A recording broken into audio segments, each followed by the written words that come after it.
Look, another story we, of course, are keeping our eye on is this one. Russia's claims that Ukraine has struck with an American missile. This is just one day after US President Joe Biden gave approval for their use. The Kremlin says 5 missiles were intercepted overnight, but 1 did hit a military facility. This follows Vladimir Putin signing a law permitting a nuclear response to long-range missile attacks.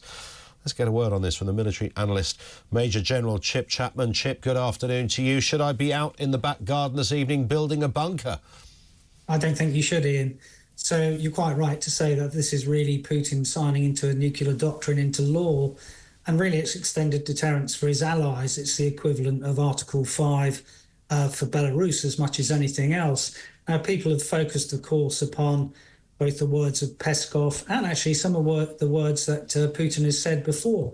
Because if you go back a number of years, in September 22, and you might recall that last week people were talking about Liz Truss poring over maps of downwind hazards. Putin at that time said that he considered the occupied areas of Ukraine to be Russian, that any attempt to reclaim them would trigger a nuclear response, and that is not a bluff. Now, that didn't happen. It hasn't happened now. Then the next question you need to ask yourself is, when might they use them? Now, that would worry me for the future, because the best analysis of that really comes from Lieutenant General Scotty Berrier, someone I used to work with, from March 22 in the House Armed Services Committee. And what he said was that Russia will make nuclear threats if the war drags, and today is the 1,000th day, to compel an adversary into pursuing negotiations that might result in termination of the conflict on terms favourable to Russia, or after the entry of others, or when the Russian offensive progress is reduced to a standstill. And that's where we are at the moment. That is all compounded by the refurbishment rates of Russian equipment from the Soviet-era stops being on a downward slide, and the Russian economy overheating. So it's not the doctrine which is going to lead to a nuclear release by Russia. It's the conditions on the battlefield. And we would know that, though. We would have indicators and warnings, and there are 4 of those that we look like. Firstly, specific threats from the Kremlin, not just from Twitter sphere, which we've seen today. Secondly, a rout of Russian forces for which Putin is blamed by the Russians. Thirdly, a movement of tactical nuclear missiles from storage facilities to the field, and we've not seen that. And lastly, we would see intercepted signals intelligence, which suggests that the Russians have that intent. At the moment, it would not be proportionate and appropriate, and that is one of the things that Putin did say about the use of ATACMS, that the Russian response would be appropriate and a tangible response. Releasing nuclear weapons would not be that line at all. What does a nuclear delivery look like? Because, you know, as a kid, I see, you know, this is a sort of Janet and John guide to dispensing nuclear missiles, was that, you know, Russia fires one somewhere, then America, or somewhere in Europe, France, the UK, fires it at Russia, then they fire it at us, and the world all ends.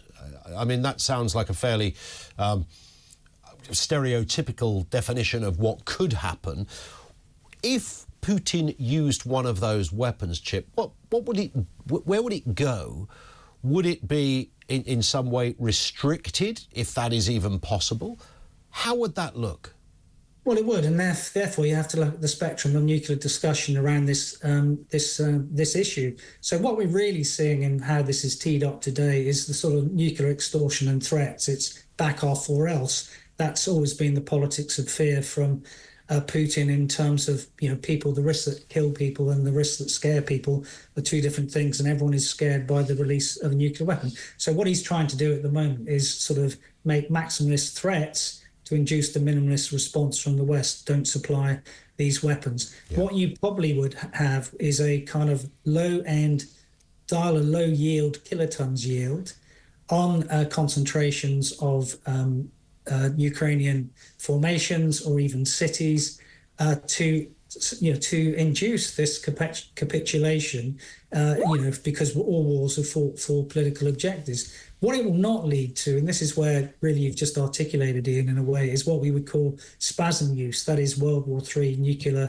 apocalypse and the nuclear winter. That's just not on the agenda at all. So any use would be in that middle part, tactical nuclear devices, to induce that. Now, one of the things in September 22, which prevented them doing this, was actually the Chinese, because one of the things the Chinese have said in their 12-point peace plan, which came out in February 23, for example, was that nuclear weapons must not be used and nuclear wars must not be fought. Now, all the P5 nations, including Russia, have subscribed to that. So there would be massive leverage from the Chinese. So although I'm more worried than I was 6 months ago, I don't think we're on an inevitable basis of going towards the release of nuclear weapons by the Russians. And I suppose, Chip, it would be fair to say that Putin would probably, if it came to such dramatic and, potentially lethal force in this kind of way, but Putin will be waiting to see what happens in January when a new president comes in. Would that be fair, that the landscape of this story may well change, and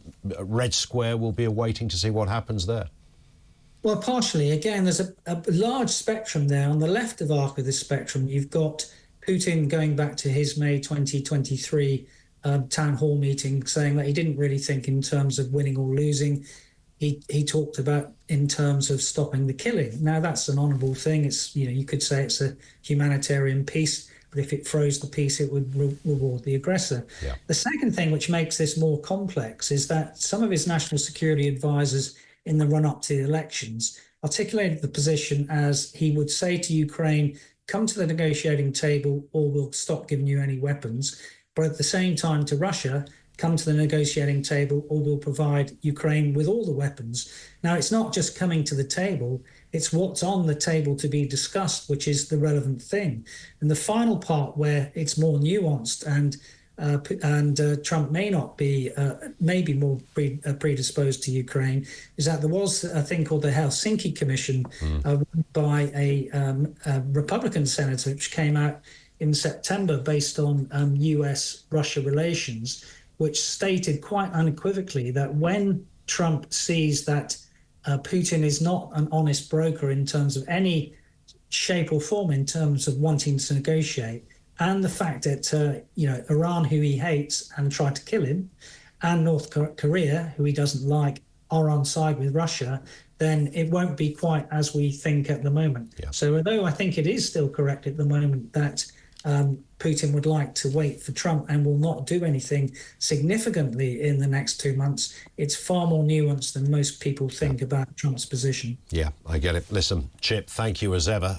Great insight, and a qualified one too, from Major General Chip Chapman, military analyst, now with us here on the programme. Lots of